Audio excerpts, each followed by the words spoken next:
the whole process of can we get to peace? Can we get to a interconnected sense where the goodness of you rises as I experience goodness and vice versa? Can we get to that space? We can only do it when we stop telling a dominion story, where somebody is more important, where a resource is more important, where a thing is more important, an artifact is more important. Every religion on this planet has had a prohibition of idolatry for a really good reason.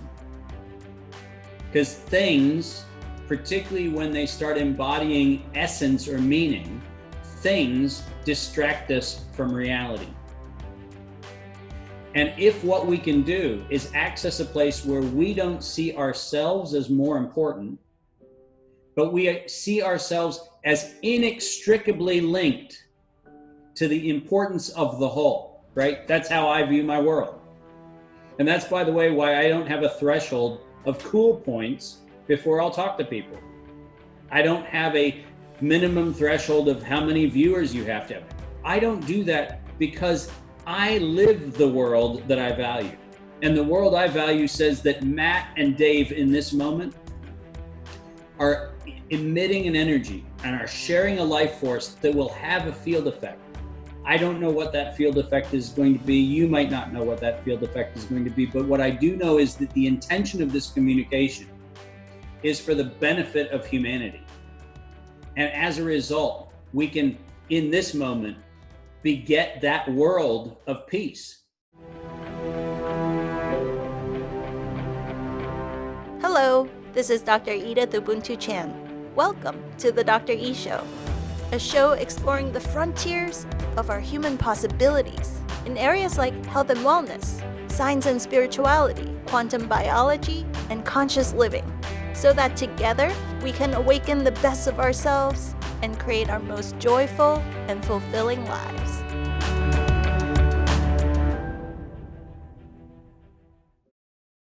Recently, with all the changes happening in our world, many of us are asking some big questions and focusing our energies on envisioning a more beautiful world. I came across this great documentary that I recommend highly called Future Dreaming. Future Dreaming features a visionary pioneer by the name of Dr. David Martin. And our good friend Matt Belair invited David Martin on his podcast, and it was one of the most beautiful and mind-expanding conversations. So I want to thank both of them for allowing us to share that conversation with you today. Without further ado, please enjoy. Hello and welcome to the Mastermind, Body, and Spirit Show. I'm your host, Matt Belair. Today's guest is a businessman, professor, author, storyteller, inventor, oracle, father, friend, and creator of the MCAM CNBC IQ 100 Index. He specializes in putting humanity back into humans and business. Creating real transformation from the inside out, he shows and teaches people how to be the difference that makes the difference. His secret of success globally is the wobble effect. The problem we see superficially is not the problem. He shows us how to identify the real issues and access our innate wisdom. We change from the inside out to do everything differently, look at everything differently, and bring humanity back into work and humans so we can fully live. Welcome to the show, David Martin. Matt, so great to be here. Thank you very much for hosting me. I appreciate it. I'm so grateful that you agreed so quickly. We were kind of discussing at the beginning. I was telling you I was going down the rabbit hole. And, it can be pretty dark. You made a video about the CDC and what's going on in the world events. I've only become familiar with your work in literally the last week. And just seeing that hope, of who you are and what you're doing and what you've done, I was like, yes, we have an awesome guy out there, super smart, and has been walking the path and really committed to making positive change on the planet. So immediately it made me feel good. So, so glad to have you on the show. And I'd love for you to educate our audience on just who you are and what you've done a little bit in your life. And even for me as well, because of the little I know, it's just incredibly inspiring. Well, Matt, many people look at what I've done and say that I've lived multiple lifetimes because to do the things that I've done, the businesses and the academics and all of the various things that have transpired throughout my life feels like multiple lifetimes to most people. But I tell them all the time, I just fully live. I live every day, and my commitment to every day is start with gratitude for the day I have, and then pour every ounce of my intellect, my body, my physical energy, my spiritual energy, my emotional energy into making sure that whatever the universe has invited into my day, I have taken on full tilt. My goal is to hit the pillow every night going, yep, I did everything I could do today. So that's kind of how I approach things. And so when I encounter any kind of perturbation in the universe, which is what this is just a ripple in energy. When there's a ripple in energy, my goal is to say, I want to know who threw the stone into the pond, right? You know, what's really going on. So I want to see not the ripples, because the ripples are interesting, but I really would love to get into the mind of who threw the rock, understand what's going on there, understand what there was to gain or what there was to lose, what positions in terms of instability were reified and made more strong through something, what positions were being potentially shaken, and what incumbencies might get overturned. Those are all questions that I find terribly fascinating. And so about 30 years ago, in work that I did for both my own commercial interests, but ultimately for a number of entities, both in law enforcement and intelligence around the world, I developed a technology called Linguistic Genomics, which is an intent-based communication system that takes words, communication, text, audio, anything else, and it doesn't look for the meaning of a word. It doesn't look for the organization of a word. It's not like a search engine. I often refer to it as the find engine, the difference that makes a difference. What's the difference between the signal that somebody is saying and the actual thing that they're trying to communicate? And that technology has manifested itself in a number of ways. As you read in the intro, we have been very involved with coming up with the indicators of both US and global economy. First, the CNBC IQ 100 index, now the official markers, the innovation alpha indexes that are reported by the United States Conference Board that measure the US and the global economy. Those come out of our systems. Every single thing that we do takes the information that is available throughout the world. We currently operate in 168 countries. All that information we aggregate, and we look for things that are normally occurring patterns. And then we also look for things that look like somebody's throwing a stone in the pond. You know, what's the thing that's making the ripple? And what we've been doing in this particular coronavirus all the way since it started in China, our first response, most people don't know, but our first response, anytime there's a perturbation, is we immediately make available all information in the open source, meaning things that anybody can use, you know, whether it's treatments, whether it's, you know, interventions, whatever the thing is, everything that has happened in the world since the Indian water crisis back in the mid-2000s, when India wanted to get clean water to all of its citizens as a human right. Ever since then, our organization, the minute trouble hits, we put into what's called the Global Innovation Commons all of the information that is available anywhere on the planet that can be used by anyone on the planet in the open source and public domain, so that people can address whatever problem emerges. That's tsunami detection, that's, you know, environmental issues. You know, when Eastern Europe had the toxic clouds of aluminum dust, we are on the ground with information immediately. So we've been involved in this coronavirus thing ever since the first report of the first illness in China. That's amazing. And I'd love to get into that. I'd also love for you to quickly speak on some of the other projects that you worked on. I watched the one that you shared about the CDC and sharing what you've been observing there and the information coming through. Because if you research this, the narrative from the mainstream media does not line up from all of the information that's available. And at the end of the video, you kind of said, hey, you know, if you haven't read the science and how many people this is killing, what's actually going on, like stop, just shouting at me, because what's happening now is there's this huge polarity where if you kind of go against the mainstream media, you're attacked because, and they have names for that and things like that. But when you're really diving in, you're like, something doesn't feel right here. And you've worked on projects like this before and stood up against giants trying to create chaos for groups of people. And those are some pretty amazing projects and amazing wins you had. Well, listen, we took on some of the biggest ones. I mean, if you go back and look at some of the most significant wins we have, when in September 18th, 2001, the Anthrax scare happened in the United States, we immediately made available all of the public domain patents for the drug ciprofloxacin, which was a drug that was developed in large part to deal with all sorts of antimicrobial kinds of things.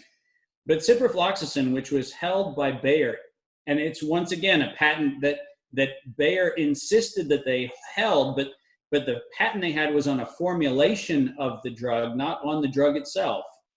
We helped emancipate that so that companies like Cipla, the large Indian pharmaceutical company that's a generic pharmaceutical company, we immediately emancipated that information so that Bayer couldn't extort up to $7 a dose for the 300 million doses that the US government ordered.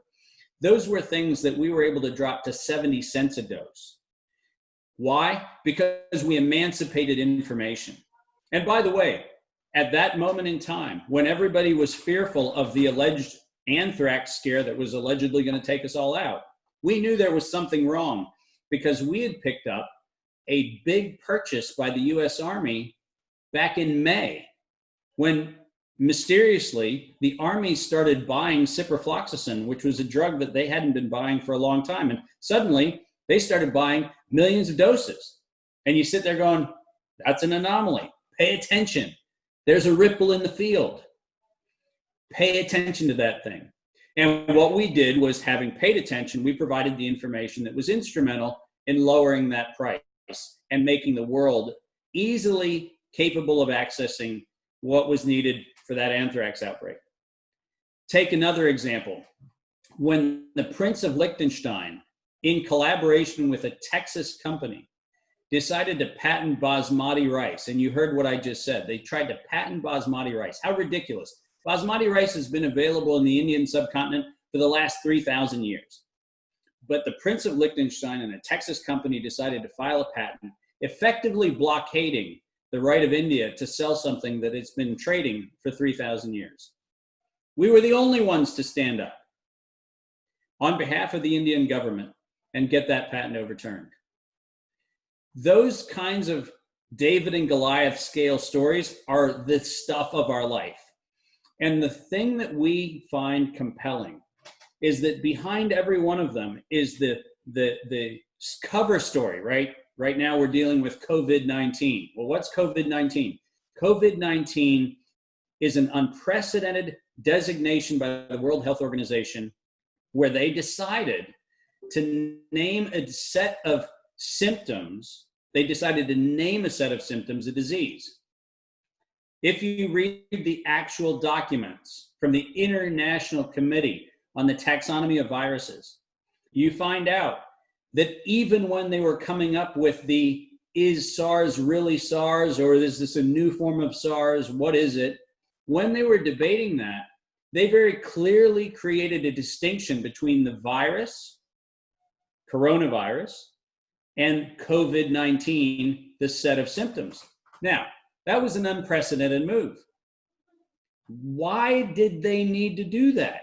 And you have to ask a question. If somebody breaks their normal protocol, if somebody breaks their normal pattern, there's got to be a reason for it. And not surprisingly, we started turning back the pages, and before long you find that the researchers at the University of North Carolina, Chapel Hill, the researchers at Wuhan Institute of Virology, all the way back in 2014, 15, and 16, were collaborating on making a coronavirus that had abnormal spike proteins. You've heard about spike proteins, and had abnormal receptor binding domains, specifically around the angiotensin converting enzyme, or ACE, receptor binding domain. Now, Am I saying to you that they released something? No, I'm not saying anything about whether somebody did something nefarious. But what I am saying is that there's no surprise. There is no surprise when this information about increasing the virulence of a particular strain of viruses was known and documented and funded by the NIH, by Health and Human Services, by CDC. This was being done in 2014, 15, and 16, and we're supposed to believe that some novel thing happened in December of 2019 or in 2020. That is falsifiable by their own written admission. And the point of all of this is anytime you see economic interests, behavior interests, and all these things change, you just ask questions. And that line of questioning, as you know from my previous videos, took us all the way back to 2003 when the CDC illegally filed patents on the human transferability of coronavirus into humans. That patent was illegal in 2003 when they applied for it, and it's illegal ever since. But that allowed them to control the narrative so that none of us are capable of asking or answering a question without going through a gatekeeper. And when that gatekeeper decides to tell a story that smells a little fishy, you go back and you look and you go, I wonder what was in it for them. And the deeper you go down that rabbit hole, the more you find that every single person associated with this particular pandemic designation has a financial interest in getting federal funded research and getting pharmaceuticals or vaccines in the marketplace. And by that, I mean everybody. This is a financial transaction. Wow. Well, I've definitely come to the same conclusions, but I know that you've come to them with an even deeper level of research. And it's because of people like you sharing this information, I can figure it out by researching this because it's actually all public if you look it up. Absolutely. And it goes completely against the mainstream narrative. And so what I've been finding is people say, oh, conspiracy theorist or whatever, and they blanket it, but they don't look at any of the information. And thankfully, we have some people speaking up. If you look at Bruce Lipton and Dr. Buttar, like what they've done with their life, you know what I mean? Trying to give back, being good people of integrity, you know, and they're saying, hey, there's something a little bit off here with this narrative. And so how is it that we help educate the people when it's so polarized because they're set in this fear, you know, they have cognitive dissonance because you couldn't believe that somebody would do that. And really, when you're living your daily life, you can't imagine that somebody would conspire in such a way. They'd be like, that's crazy. How can you even say that? So from everything that you've looked at, you know, what information do you feel is most important and how do we begin to navigate those conversations to create a potential solution? Because when you had a great TED Talk that needs way more views, but you talk about how do we solve the unsolvable problems? Yeah. How do we do that? And I think it was such a brilliant talk. So I'd love you to kind of touch on all those subjects if you can. Yeah, no problem. And let me start by expressing something that we do too little of, right? And that is gratitude. I'm deeply grateful that you're taking this time. And to the audience, whoever they may be now, whoever they may be down the road, I'm grateful that they're taking the time because it turns out that one of the greatest errors in how we have enculturated ourselves is we have moved from cerebral cognitive processing to reflexive processing. We've been conditioned to like or dislike. We've been conditioned to fan or not fan. We've been conditioned to be pro or anti. But we haven't been trained to think, to critically examine, to deeply dive in. We're more likely to binge watch 5 hours of a TV show than spend an hour wondering why our liberties are being trampled. And then we wonder why our liberties are being trampled. And you sit there going, well, hold on a minute. How much time did you spend reading the Constitution? How much time did you spend reading the information that came out in January and February around the debate on whether or not this really was, in fact, a whole new species or even a subspecies or a clade of virus? The problem is we have decided, for whatever reasons, and I'm not going to get into all of the motivations, but it's important to realize we are responsible for our own reflexive ignorance. if we get trapped in stories where it's all about, I like you, I don't like you, this is a conspiracy, it's not a conspiracy, whatever it is, that's on us. At the end of the day, we've made choices. We've allocated our life force and our energy to either ask or not ask questions. So let's start by the gratitude. Thanks for having this moment, because this is opening the aperture for us to sit and have a conversation and think. Now, what can the normal person do? How did we get here, and what can the normal person do? The answer is really simple. We are unaware of the level of questions we can ask. And I have found this universally in the 30 plus years of working in conflict regions around the world, from Nicaragua and Costa Rica during the Iran-Contra scandal all the way forward, which is when I got started in doing this kind of stuff. The problem is we have convinced ourselves that somebody who we perceive to be an authority either has our interests, so we don't ask, or is too big to question, so we don't ask. My central message is, you're wrong. There's nobody too much in authority to question. And there is no concept, there is no topic, as much as Neil deGrasse Tyson likes to promote the idea that a little information is dangerous. It might be, but it might be dangerous only if you become dogmatic about that little bit of information. The goal is to take some information, equip yourself, and dig deeper and dig deeper. So when it comes to finding white-collar crime, which we did for the United States Treasury for many years, where large corporations were defrauding the federal government of billions of dollars of tax revenue, and my organization, led by me, actually bringing cases on behalf of the Treasury against some of America's largest corporations, little old me, against the Goliaths of the giant industry, we're getting in front of 3 judge tax panels in Delaware and other places around the country. And I was arguing the case for the Treasury.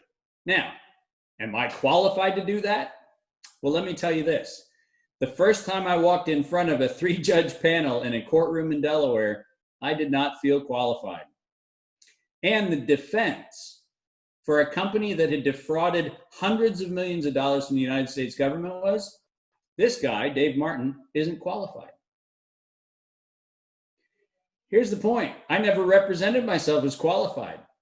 I merely represented myself as capable of disclosing a series of facts which happened to be the criminal activities of the company.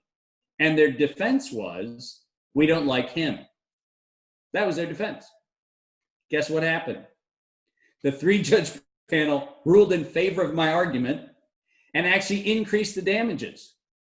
Because basically the defense of this large corporation was, we don't like the messenger. He's not a lawyer, he's not an attorney, he's not a tax expert, whatever. If your defense is tear down the messenger, then what you know is that the message is right. And that is a hallmark, Matt, of every single one of these scandals. Every single one of these is, if the defense is shoot the messenger, then you know the message has to be a lie. And it's worth pursuing in every instance, because knowing that you can stand up for your own gut feelings, knowing that you can stand up for your own intellect, as you and I discussed before the show started, knowing you can stand up saying, I want my kids to live in a better world, knowing that you can do that equips you to be able to stand when the chips go down. And I'm telling you what, this is one of the most great moments to be alive, because this is a moment to reclaim our intellects, our critical thinking, and our sovereignty as human beings. And that's a great opportunity that most of us have not considered. Wow. You definitely made a lot of really great points. And I love how you phrased the idea of just, if you're shooting the messenger, it's a great analogy, because that seems to be what's happening here. And what I'd love to ask is, some people are seeing this as the great awakening, quote unquote, right? An opportunity. And I absolutely believe that it's not what happens to us in our life, it's how we respond to what happens to us in our life that creates who we are. And this is an opportunity for humanity to respond, maybe even as a collective for the first time, beyond religions, borders, countries, and languages, to respond as a global humanity. I would love to see that as a picture. And I'm curious, what do you think is the most important thing to focus on now? Because when you go down these rabbit holes, really dark stuff, for me, part of that awakening was just being aware of some of the awful stuff you didn't know existed. But I love your approach because, you know, I was conflicted in looking at the coronavirus stuff. It took me a while to start posting. I was like, I don't want to spread fear. Yeah. But if there's something happening, we need to be aware about it so we can change it. So when 9.1 million people die each year of starvation, I'm like, why is that happening? You know what I mean? We must have enough resources to feed them rice. There must be something going on. And so I love how you balance that, like, awareness of what is dark and there is a problem, you know, but not bending to that problem and figuring out a way to find a solution. So I'm curious if you wanted to speak high level about like what you see going on here and what we might be able to do about it. Yeah, so one of the things that I think is a very tired trait of our current level of civilization, and this goes to your question of awakening, is that there seems to be this kind of postmodern new agey idea that somehow identifying the perpetrator and outing the perpetrator is some sort of beneficial and advantageous thing to do. Like if we can just find the bad guy and take our anger and our energy out on the bad guy, somehow or another we'll somehow be better off. You know, if we find Osama bin Laden and we publicly execute him on primetime television at 10 o'clock at night, somehow we're going to galvanize our national interest, right? These kind of concepts are very perverse because it turns out that the idea that there is a bad guy or there is a perpetrator is a very convenient made for TV kind of construct. It's wonderful for sensationalism, but it overlooks the underlying system level issue where the individual is in fact representative of a system level problem. And I like to look at Bill Gates this way, right? Bill Gates occupied years of the Justice Department by leveraging the Microsoft monopoly. Antitrust laws, he was willing to run roughshod over. Collusion laws, totally willing to run roughshod over. Bill Gates got to be the multi-hundred billion, roughly 100 billion or whatever 100 billions he has. He got there by steamrolling a system that allegedly tried to hold him accountable, right? We all remember the antitrust days of the Microsoft cases. But at some point, somebody rolled over, right? Bill Gates is the beneficiary of a system that rewarded behavior. And the system that rewarded behavior was a group of corrupt politicians and procurement agencies and others who did the wink, wink, nod, nod. We're going to look the other way. We're going to slap your wrist for a couple $100 million over here. But oh, by the way, make sure that we can get access to data. Build holes and access points in your operating systems so that surveillance can happen. Do all sorts of other things. And before long, the unholy alliance, which Bill Gates is the figure in, so I'm not exonerating him, but if you think that Bill Gates is the epicenter, you're missing the point, because he is representative as an agent and as a front of a system that's much larger and much more insidious. He was not held accountable by the Department of Justice. What he did do was negotiate with a government that was willing to say, we're going to make a public reprimand, but by the way, we're going to make sure that you keep getting government contracts, you keep getting preferential contracting situations across not only domestic but international government contracts, we're going to keep feeding you money, but we're going to do it under an agreement that says, make sure that you keep a back door open for what we want. So is Bill Gates a bad guy? Well, he's an expedient guy. He sees an opportunity and he knows how to take advantage of it. I'm just going to put out for your viewers to consider that there are a lot of people at different scales who make that compromise. And what we often do is we mistakenly project an antisocial extreme of a behavior onto a single individual. And it turns out that we're notoriously good at making evil guys to tear down, bad guys to lock up, or bad women to lock up. We're very good at this notion of a digital sense of good and bad, justice or injustice. But we very seldom stop and reflect on what is the system that allows that individual to take the figurehead role for either the success or the failure that we're going to ultimately paint on them.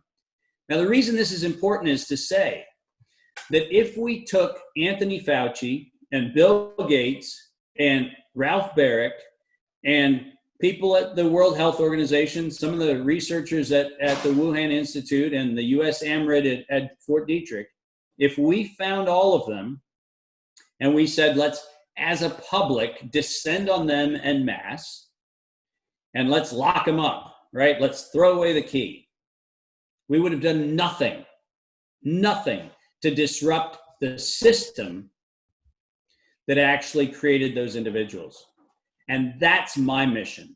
My mission is to get into that inner portion of the big inertial mass and disrupt that system, because the system that makes the Bill Gateses of the world, the system that makes the Anthony Faucis, the system that puts people on pedestals so that you can either reveal or revile them, that system is a broken one, because it relies on our life force to support the fallacy that it's about that individual, rather than really deeply diving into the animating energy, the life force that's behind them. I'm far more interested in that than I am whoever the puppet is that gets hung out front. That's a really great point. And I wanted to ask the follow-up, because in my own research of trying to figure out certain things going on in the planet, it did seem like the systems, misleading people. You could look at the international banking systems. Then you could say, oh, it's the Rothschilds or Rockefellers, right? And you look at their quotes and what they've done over history, maybe not so positive. You look at the medical care system, and looking at this, I became familiar with germ theory versus terrain theory, and Béchamp versus Pasteur, and Béchamp just being an actual, high level genius doctor, promoting, self healing and all these amazing tools. But then, Napoleon and whoever else comes in and kind of dismisses all that. And so when I look at these things and I see the systems being so powerful, the media, for example, being owned by just a few people, looking at documentaries like Century of the Self and seeing how, these powerful organizations understand human nature and use that against us in various ways. To me, I remember just feeling so depressed in my early 20s. Yeah. How am I going to stand up to this system? Because when you say that example, it just reminds me of the mob boss, or, you take out that mob boss and someone else is going to come out. Yep. So how do we disrupt this system? And because obviously with your research, it's a systems problem. What can we do? Well, I think the first thing is to engage with conscious participation. I'll give you a very simple example. The number of people who tweeted about Fine Coney. I don't know if you remember that, but several years ago, there was a warlord in Africa, and it turned out to be one of the first viral videos ever, which was find this warlord in Africa. This guy who was the uber bad guy. He was getting little kids into being soldiers, and they were marauding villages and killing their family members and doing all sorts of things. And there was this whole Fine Coney movement. And I looked at that movement and I was like, well, hold on a minute. Isn't the whole of the Toyotas that he's always seen driving through the jungle and the weapons that he has, those weren't charitable donations that he, picked up somewhere. He bought those. Somebody actually gave him money. And if you followed the story very far and looked at what was happening in the Congo and what was happening in a number of other parts of Central and South Central Africa, you found that there were a whole number of conflict metals that were really important to get into things like cell phones and smartphones and otherwise. And most people don't remember, but when in the period between 2008 and 2011, when Congress started instituting a number of reform bills in terms of how companies had to respond to a number of shareholder concerns, a number of electronics companies, including Apple, lobbied very aggressively not to have to disclose the origins of the metals that they were using. And I always found it amusing that my most ardent leftist, find Comey, let's find the bad guy, were tweeting about it and Facebook sharing and YouTube streaming sharing on the devices that actually held the metals that paid for the war that he was running. We don't see ourselves as connected to the whole, right?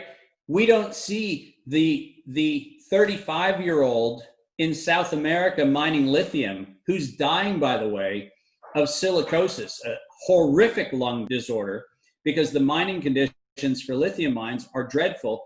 We don't see that person dying. So when we get our lithium ion extended life battery, do we realize that the extended life of our battery costs somebody their actual life in a lithium mine? We don't ask the question. And here's the underlying problem. The underlying problem is, if we want to make a difference, we have to start at a conscious, what I call all-in consequence analysis, right? And by the way, super important when we think about vaccinations and testing around this coronavirus situation.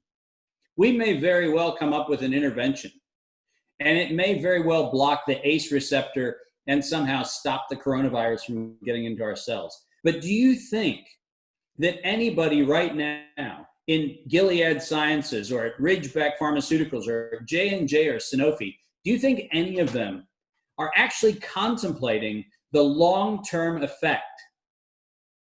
Of course not. They're rushing to get to something that does one thing, but the fix is actually going to have unintended consequences. And if we jump on the bandwagon of we can reopen when everybody gets tested or everybody gets vaccinated, the truth is that we will have placed ourselves at the risk of the unintended consequence. These aren't mysteries. Remember, those great defoliants that were sprayed across Southeast Asia that became the household and the farming product Roundup that is now in all of our food supply, right? That was safe, wasn't it? Well, we were told it was safe, and you know who told us that? Government experts told us it was safe. Wink, wink, nod, nod. Never telling us who paid for that determination. And now all of a sudden we find out not only is it not safe, but it's probably a cancer agent. The Center for Disease Control, let's remember this, the CDC, that august agency that's looking out for our safety. The CDC promoted DDT, the toxic chemical that killed the bald eagles and killed life forms across this country. That CDC had promotional pamphlets printed in the 1950s saying that you should use DDT in your houses and your kitchens because it was safe. This is the DDT that caused birth defects, that caused the eggs of bald eagles to fail to have appropriate hardness so that the bald eagle nearly went extinct, right? This is that CDC. What's the problem? The problem is in every one of these situations, we're not doing the all-in consequence analysis. We're not saying, is the solution tested for all of its field effects? And here's the thing. Each one of us has the opportunity as sovereign individuals, to your point, through this process of trying to awaken ourselves to at least consciousness. Forget higher consciousness. Let's at least get conscious, right? At the end of the day, that awakening only comes when we can do an all-in cost analysis? Have we considered the effects of what we're doing, whether it's what we consume, whether it's what we put in our body, whether it's the activities in which we engage? Have we considered the effect of that? And if our benefit, whatever the benefit is proposed, comes at the expense of someone else's life or livelihood or the environment or anything else, have we made the conscious decision that says, yeah, my extended life battery is worth a South American lithium miner dying at the age of 35? My point is very simple. My job isn't to tell you what is right or wrong. My job is to inform you of the question that you can ask before you participate. I'm not going to get on a soapbox and say you should or you shouldn't take a drug or get vaccinated or anything else. I'm not going to get on a soapbox. Do what you want to do. You want to wear a mask, you want to social distance, do what you want to do. But your liberty to do what you want to do does not impinge on my liberty to do what I want to do. Because what I want to do is make conscious decisions informed by all the available facts. Yeah, absolutely. You made a lot of great points there. And I wanted to ask something that I was thinking about last time, and it has to do with the financial incentive. So you're speaking about Bill Gates, using this system or being able to kind of bully it in a way. And it seems like money can go a long way. The more money you have, the more you can influence anybody, especially if you've got that kind of money. And when we look at large scale systems, it seems to be that money influences and allows negative agendas to move forward. And this is where people, when they go all the way down the rabbit hole to the international bankers and things like that, you're like, okay, maybe these people don't have our best interests at heart. How do you take over media systems? How do you take over companies? I think John Perkins, the person who wrote Confessions of an Economic Hitman and the Corporatocracy and the Iraq story. And I was like, interesting. And how they can go into, different countries to basically cripple the country, take their resources. And so these are systems. And when, at least for me, if I look at that and find evidence, is like, holy, this is real. How the heck do I stop that? Is this, sometimes I think about like this divine entity or ETs coming down and helping us. But, I don't like, I feel like there's a danger to the savior story. And I like how you're always talking about active participation. And I feel like in the quote unquote conscious world or spiritual community, there's this bypass. And I'm like, they're like, only think about the better world. I'm like, yeah, that's a part of it. But if we, that wouldn't have worked for Martin Luther King. It's not going to help that person that I know has an issue. I think it's that lack of compassion extended to all parts of the world, extended to the miner you spoke about, extended to Africa who's suffering from these things and saying, you know what, we need to be aware of the effects that other people are having. Yeah. So I am the worst person to ask this question to, because, they say that when you're in your teens and 20s, you're supposed to be really optimistic. And then somewhere about 35, you're supposed to kind of go, oh crap, the system is really stacked against me. And by the time you hit 50, you're supposed to be resigned to the fact that you really are screwed and the lights are going out. Here's the problem. I'm 53. I'm in the best shape of my life. I have the most amazing wife and family that you could imagine. I have a beautiful home. I have a very interesting business that spans the globe. And I figured out something a very long time ago, which is that the illusion of hoarded wealth is an illusion. It's an idol, right? The reason why people look up to Bill Gates is somewhere in their head, they wish they won the lucky lottery, right? They wish they had been born to William Gates Sr. or whatever. You know what I never did? I never looked up to somebody because they had money. I look up to people because of their accomplishments. And I look up to people equally who have accomplished great things, as well as people who have accomplished horrible things. Now, let me explain that. The system that we currently have, the thing that works for the 1% and doesn't work for the 99%. You know what? It was built to work for only 1%. It was built for that purpose. When Adam Smith wrote The Wealth of Nations, he built a system that wanted to consume the lives and livelihoods of most people for the benefit of a few. He actually said that. So guess what? It works. And when we sit there and go, well, this system isn't working, we're wrong. We need to understand for whom it's working. And we need to learn how they pulled it off, right? The economic system works because we have been seduced by sirens into consuming just beyond our means. Buy the house that's a little too expensive, but that's okay. It's financed over 30 years and you'll figure it out. Max out your credit cards, but that's okay because you'll ultimately have a life insurance policy that pays whatever you didn't pay off, right? We've been trapped in this story, but we are trapping ourselves, right? We are putting the shackles on ourselves. And it is up to us to take the shackles off. It's up to each one of us to say, hoarded wealth only has the aspirational power we give it, right? The reason why Warren Buffett, the reason why Bill Gates get to talk to people and get to listen to people and get to interact with people is because of their wealth. That's fine. But guess what? I've been able to influence more heads of state. I've been able to access, enter, and exit and make an impact in more countries than they have. And not because of my money. As a matter of fact, in 1999, on my first trip to China, when the State Council of China said that they wanted to have me help advise them on their accession to the World Trade Organization, the point that they made was I was the first senior American executive to show up there having flown commercial. You know what I do?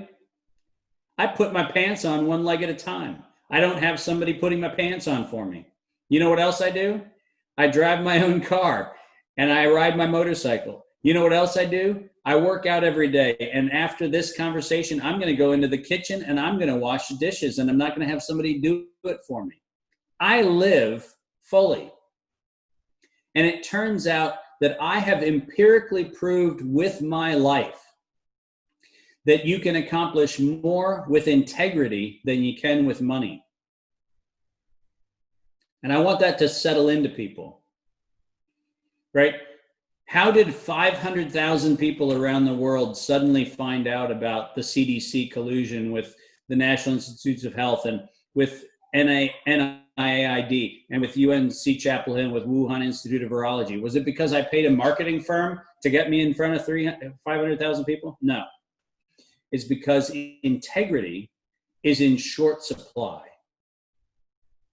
And if you have a voice that is filled with integrity, that allows people to formulate their own opinion, where you're not dogmatic, you're not telling somebody how to think, you're telling people how to access the inventory of information so that they can think.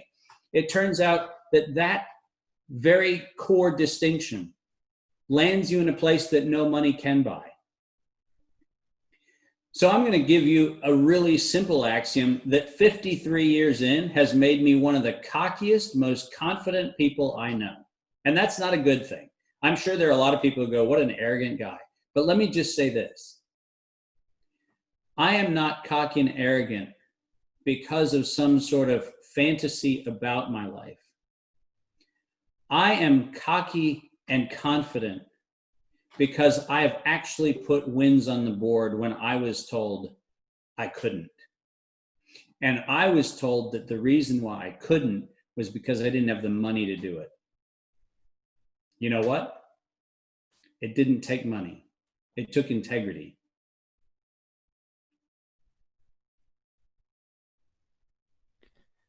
That's very beautifully said. I absolutely agree with the integrity piece. In my own life and observing people trying to do positive things for the planet, a lot of people fell short because they didn't get the financial reward that they wanted. And a lot of people will go, you know, even podcasting, for instance, or go on a YouTube channel or whatever. They're like, yeah, how do you make a living? And I was like, I don't know, but it's something that, I want to do because I'm inspired to do it. So, it's a great gift for me to have conversations like this. And my only intention was, let's find great people who want to share and do good things to hopefully inspire other people to do good things in their own way. And that doesn't require money. And in a lot of the coaching I've done, I studied a lot of like positive psychology, law of attraction, how to get what you want. And it's always about money, right? And it's so fascinating that so many people like couldn't really think about what they want to beyond the money. So if I said, if you had unlimited money, what would you do? And I've taken people through this hypnosis process a lot because our mind is conditioned to keep us alive. That's its number one thing, is keep us alive. For us to be alive, we need money. So money buys us food, right? And so if you ask like, what's your dream? What would you want to do? What would you want to change? How would you want to impact? If you can't draw that line to money, you distort it in some way because you don't want to die. Well, when you're hypnotized into your heart, you get honest answers. And in this process, I've done it for people who are multimillionaires, for everything in between shape of life. And what has come back is always simple things: good people, good family, a little bit of nature, doing what they love, being around inspiring people, making an impact. Everybody the same. But what's also interesting at the exact same time is that when I've either conversed or talked to people that aren't doing it, there's always some level of money that they need. If they don't have that much money, it's like, I need to get to like 50, 60 grand, then I can do it. Oh, I've met with people that like the guy's making like 500 grand a year. He's like, just need a couple million, then I can go do the thing I want. And I'm just like, it's always some other thing when you can go right to the source with your own integrity. And you're correct. I think when I observe the world, it is in short supply. And on that note, it makes me think about, speaking to some of my Native American teachers, they would say, on the other side, when we're trying to fight for the rights for water and land, the only difference is the other side is getting a paycheck and they're holding weapons. And so the other day I saw a video of a Marine talking to all the people, on the protesters, and just, it's a great video. Calling out their integrity. And, I feel like this is a checkpoint for humanity. Who do you want to be? What type of person are you?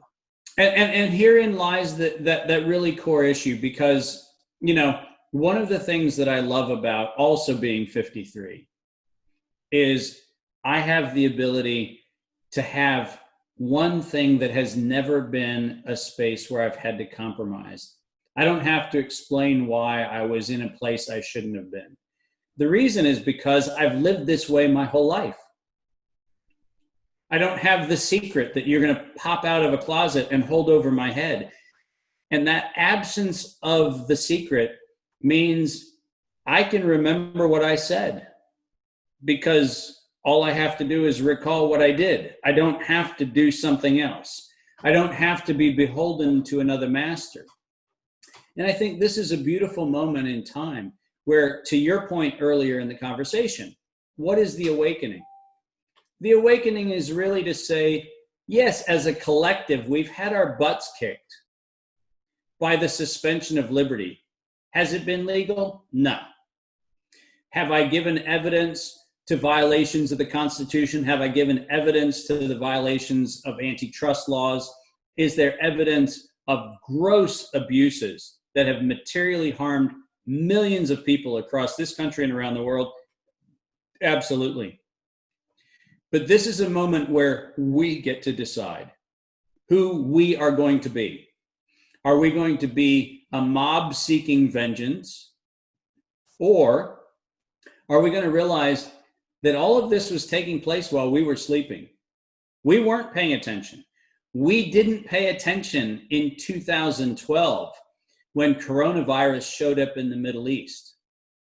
We didn't pay attention. We didn't ask the question, why did DARPA start funding coronavirus research? And why did University of North Carolina start doing gain of function research in 2014, 2015, going through 2016? Why did they do that despite the fact that the National Institutes of Health said that there was a concern about the morality and ethics of what they were doing? Did any of us stand up at that moment and say, well, I should know what this is about. I should figure out What is it that's going on that the NIH has suddenly decided in public to say, we don't think that might be ethical or appropriate? We were sleeping. So it's on us to realize that each one of the blocks of the foundation of the COVID scandal was being laid in public. And most of us were sleeping.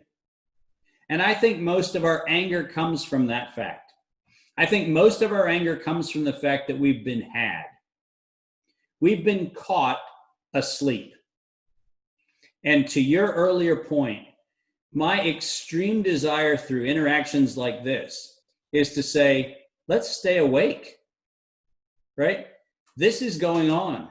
But while this is going on, $3 trillion is being artificially manufactured by the government.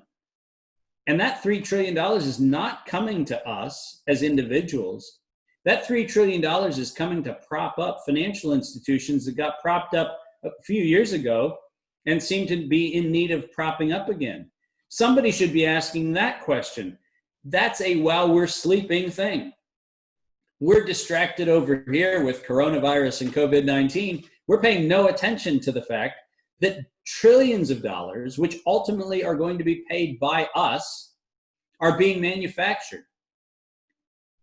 That should concern somebody. That should concern everybody. But right now, we've convinced ourselves that that's really 2 trillion, 3 trillion, when our brains can't even process, right? No. We have an obligation to be informed. We have an obligation to understand. And if we're really going to ever experience the awakening you're talking about, that awakening is dependent on information and education, not from an expert, but from our own inquiry in information that is in fact publicly available. Absolutely. And when you're speaking there, I was reminded of the quote, "The only thing necessary for the triumph of evil is for good men to do nothing." Couldn't be a better quote. Yeah. And I feel like this is an opportunity for everyone to stay awake. And it's such a good point, because if you look at the world and the way that it's been run, and you look at any history book, it's not like it's something you'd be super proud of, if like it was your baby, you're like, what the heck is going on? Like, this is craziness. What are you doing? You're supposed to be an intelligent civilization, and you're literally massacring each other to get bigger toys. When you're a child, you know that you shouldn't club that other child to take his toy, and not to hate them because they have a different color or a different belief or a different background. You know that because you're born good. You're born a good person, but we need to be indoctrinated into this crap to then create an enemy, to create fear, and fear limits your pattern recognition, does all kinds of things. So you can't make compassionate choices, right? You have an example of, approaching this, deadly man and shaking his hand and being able to do that. And I've had similar experiences in my life, and it's, through trust, in yourself, your own integrity, as you said, and probably also like a higher benevolent force, as well, because you're like, hey, I have to I'm not running all of this show. No. There is a greater thing. Like, I'll go beyond this, but I'm definitely not in control of all of this, but I can intend and I can be a part of it. And when we look at the world that we're in, if it were to just keep going, if there were no coronavirus, people would just stay asleep for as long as the system allowed, forever and ever and ever. So we can respond to this and make this an absolutely phenomenal thing for humanity, but it's going to be rough because people are losing their jobs. You talked about freedom of information. Censorship is way up. People are nervous of forced vaccines. And it's almost like what's happening externally is going to keep clamping down until you finally look at it and say, hey guys, let's come together and figure out something better. And so I'd love to hear your thoughts on, what do you think about using this as an opportunity to respond as a global humanity? And do you see peace? I know you've worked on conflict. How do we get to a humanity that is actually 100% peaceful? I use the example of Team Earth. If we were invited to the Intergalactic Olympics, no one would invite us because we're, angry teenagers. But what if we look down and we were a civilization that cooperated, and we don't need government entities to do this. We need integrity. The engineers from China, Korea, Canada, USA, Sweden, they can start to work together. That's what's needed, but we use this money as a separation to prevent us from doing what's right and good. So my simple answer is that we have harmed ourselves through a very ancient story of dominion. Our notion of humanity, our notion of the human race, is that somehow because of our stories that we tell from our mythic pasts, our creation stories, whatever narrative we have, we place ourselves in a very ethnocentric story where we are the arbiters of what happens. We are in dominion over. And as long as we tell that story, and this goes back to the bigger question of the narrative, right? We currently live in an industrial, chemical, biochemical narrative. That is a story, and I'm not telling you that it's true or false. It is a language and it is a story. It is not the only language and it is not the only story. It is a way of narrating the world. I often have said, Watson and Crick didn't invent DNA and didn't discover DNA. What they did was they defiled chromosomes, because nature doesn't do things in strands. Nature does things entangled. If we say we understand DNA or RNA, we do not understand anything because we have defiled the essence by which nature weaves the pattern. And so that's not surprisingly the reason why people say most of DNA is junk. That's like saying that most of a pile of thread left at the bottom of tapestry is junk because you untied all the knots. Of course it's junk. It's a pile of thread. It's not a piece of art. The piece of art is the entanglement. Now, here's the point of all of that. The point is that each one of us has the ability to say that at every moment in time, we can stay entangled with all of the bits and pieces that are around us. We can stay connected. We can have this conversation. And this conversation can arise out of something as simple as you send me an email. I say, hey, let's talk. You say, great, let's do it this time. And we have that happen, right?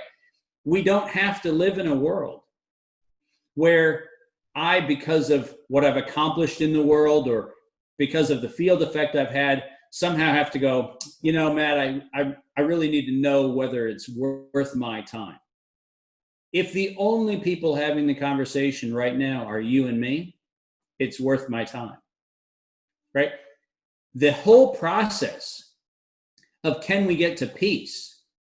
Can we get to a interconnected sense where the goodness of you rises as I experience goodness and vice versa? Can we get to that space? We can only do it when we stop telling a dominion story, where somebody is more important, where a resource is more important, where a thing is more important, an artifact is more important.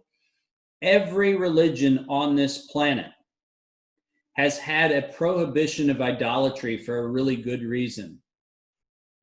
Because things, particularly when they start embodying essence or meaning, things distract us from reality. And if what we can do is access a place where we don't see ourselves as more important, but we see ourselves as inextricably linked to the importance of the whole, right? That's how I view my world.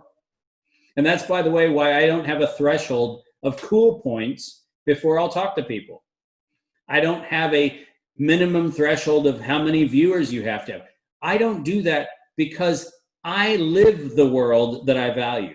And the world I value says that Matt and Dave in this moment are emitting an energy and are sharing a life force that will have a field effect.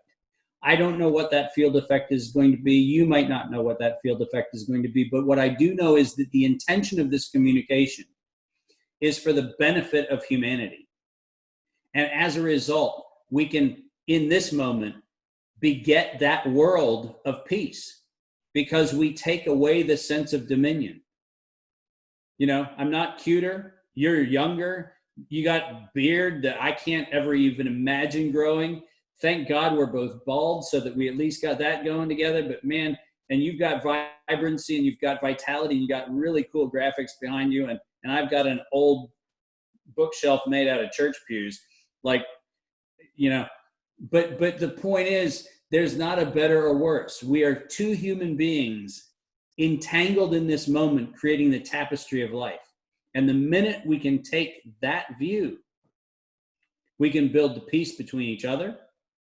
And we can also start building peace back with the natural ecosystem, right? Where we're not fighting viruses. We're recognizing that a virus may or may not show up and it may or may not challenge and test our immune system.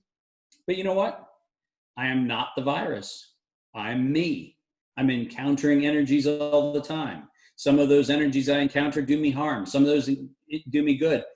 At the end of the day, my job is to keep my intentions on focusing on how I can contribute to a better humanity. And that's what I'm about. Yeah, absolutely. And I love the frame of entanglement, because there's a lot of great research on consciousness and how, we are entangled through consciousness and just our very fact of being here. And I feel like the opposite side of the spectrum is what people are feeling right now, which is fear and loneliness, and we're in isolation and people are losing their jobs and all of this stuff is happening, and that diminishes hope. And as I went down the rabbit hole, as I said at the beginning of the show, I was looking at these powerful systems of immense influence and just kind of losing hope. And, I was like, where are the people that are going to stand up to this?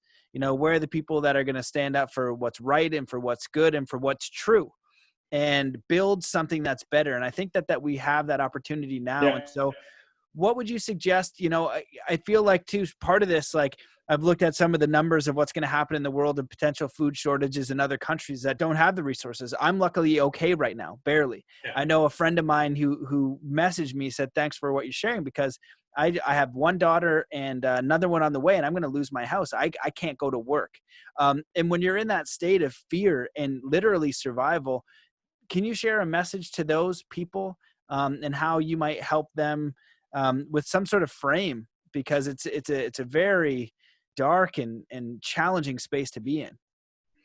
Yeah, I think one of the things that I have done, and this is something that if people look at my blogs over the last many, many years at Inverted Alchemy, one of the things I talk about is how do we access a space in which we get very clear on three thresholds. The first threshold is, what is our existence, right? What is the things that we actually are in fact directly in need of?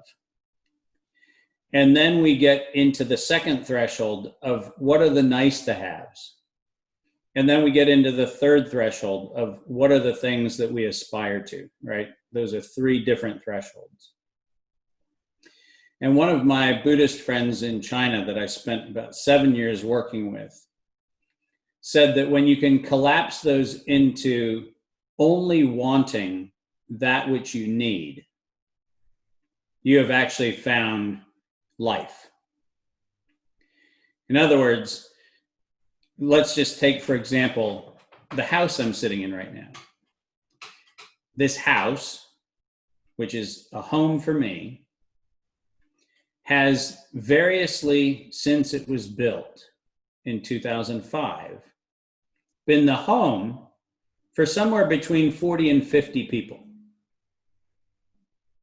I don't see it as my home. I see it as a house. Turns out my wife and I have a bedroom right over there. And upstairs we have 3 bedrooms, and downstairs we have a bedroom, and we've got big fluffy beanbag chairs that usually have teenagers sprawled across it, or guests or whatever else.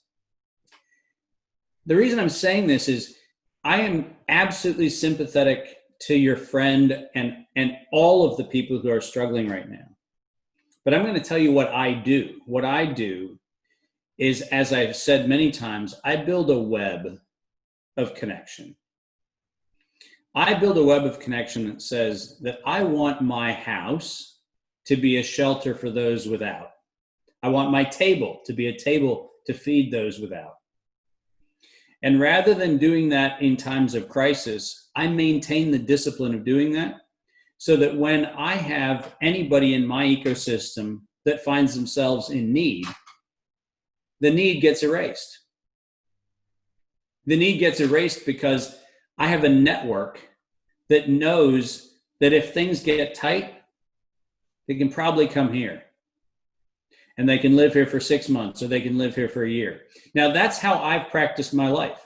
And like I said, this home has sheltered probably between 50 and 60 people from anywhere from a couple days to months to a couple of years. I've defined my family as the people who sit around my table at night. I've defined my friends as the people that I fellowship with, whoever those people are. And I think that that's the real clear message that we need to break through to everybody right now, which is there is a table that has food. There is shelter. And we have been sold allegedly an American dream that was sold to us in the 40s and 50s that says there has to be your car in every garage. There has to be your chicken in every pot. And it's time for us as Americans to realize that if we have a chicken, then we should have a potluck, right?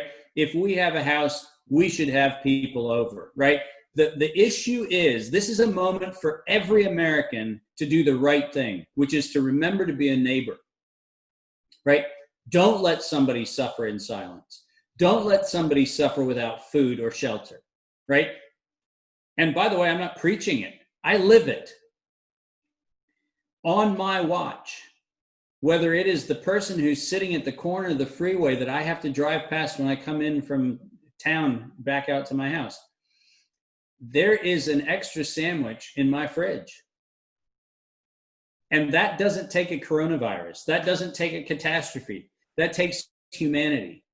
And the call for all of us is to say, start practicing it now, right? Who knows what else is going to hit us, right? But we need to stretch the muscle of being a neighbor. We need to stretch the muscle of being kind.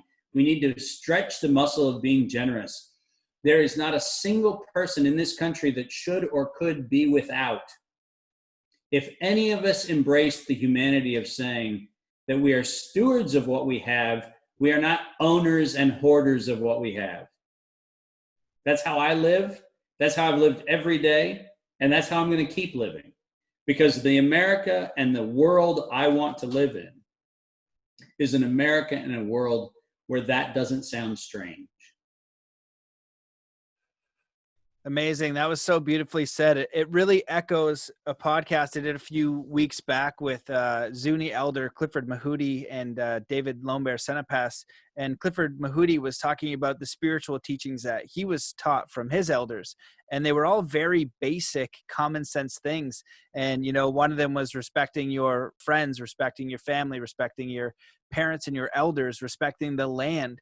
And as he went through this list, I imagine society, and it's like, as a society, we don't do any of those things. Yeah. Literally not one of those things are we actually doing.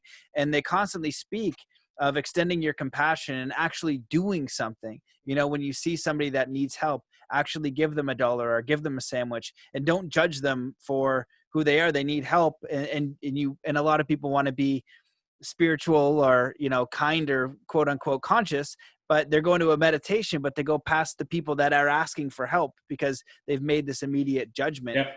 And, you know, again, I think it comes back to that, what you've been speaking about is the integrity. You know, do you have integrity when the cameras are on or someone's watching, or do you live with integrity always? Do you live with kindness and compassion always? And, you know, going to certain festivals and things like that, I kind of noticed that when people had their makeup on perfect and they look great and they're going out to the crystal singing bowls, they're super full of integrity and kindness, but then they get all rattled and the makeup's all messed up and they're having a rough day, and all of a sudden, you know, they're not as kind as they were, and or if they're not getting the recognition. And I feel like that comes as a result of the conditioning and, like you said, the American dream, or, you know, wanting to, I don't know, just be the most important one rather than just being helpful.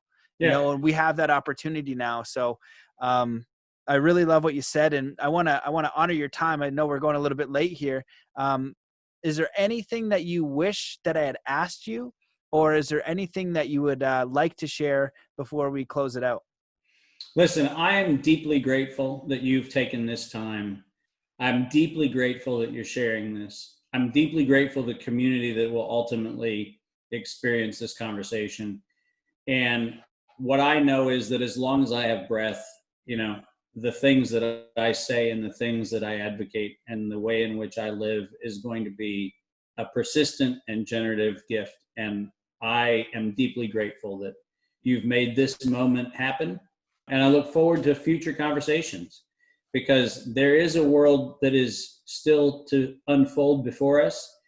Your soon to be second child is going to live in a beautiful world if we set that as our objective.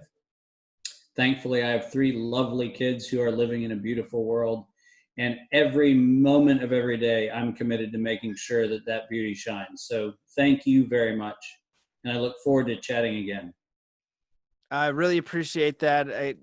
Thank you so much for the work that you've done and committing to living a life of integrity. If you look at, just your resume and what you've done, it's really amazing. Just see what you're doing and how you're committing to that. And especially in times like this, it's just another expression of who you are and what you want to do. And I feel like a lot of amazing people have answered that call and are sticking their necks out there. And some people are doing it for the first time. And for those people, I honor and respect them because it's really challenging, especially when, a lot of people, your website, Inverted Alchemy, that's kind of what's happening. And we're in this inverse world. We think it's one way, but it's not at all. And it's a tough pill to swallow, having the courage to just share the truth because it actually is the truth, and then that. And one side is with integrity with yourself and your own truth and your own honesty and just doing your best. And in doing that, you can only share it and let people take it or leave it. So I appreciate what you're doing. Where can people find more about you and your videos and all the work that you're going to be doing? Because I know you're putting out a lot of great information right now. Yeah, so everything can be accessed through my website, davidmartin.world. That's an easy place to find a common portal for everything.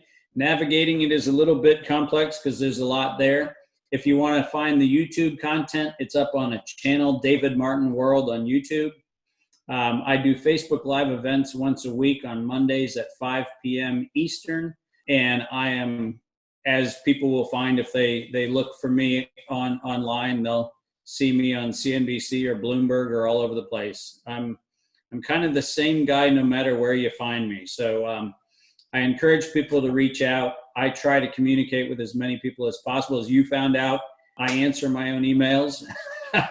And I do my best to make sure that I live the humanity that I talk about.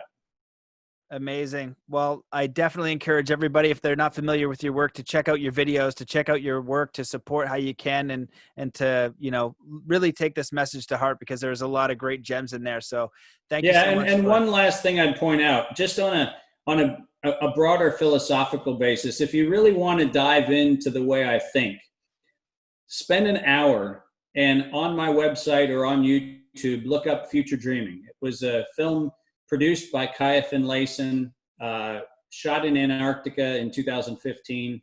It's a beautiful film and it gives you 55 minutes of kind of the big way on how I see the world. So when you choose between watching a next edition of God knows what, Tiger King or whatever, take 55 minutes and watch Future Dreaming. And then see if that sounds like a humanity that you'd like to be a part of. Oh, amazing. I can't wait to watch it. I just actually had Joe Martino on from Collective Evolution, and we were speaking about the most amazing narrative beyond what's being given to us for humanity. And imagination is that starting point. And if we can imagine and collaborate together, that's all that's necessary. There is such an agenda for keeping our attention focused on terrible narratives, terrible outcomes. And so we need to unplug from that, step in, and then imagine something better and then actually do something. It sounds simple, and it is simple, but what is different is it requires participation. And so exactly right. Thank you so much, man. This has been a pleasure. It's my honor. Thank you very much. Hi, friends. Did you love that interview? If you did, please leave a review and share with all your friends so that many more people can benefit from these game-changing insights. You can also go onto our website, dredithubuntu.com, and subscribe to our newsletter, where you'll receive free trainings and next-level ninja tools that we only share on our newsletter. Together, let's turn your life into a brilliant masterpiece.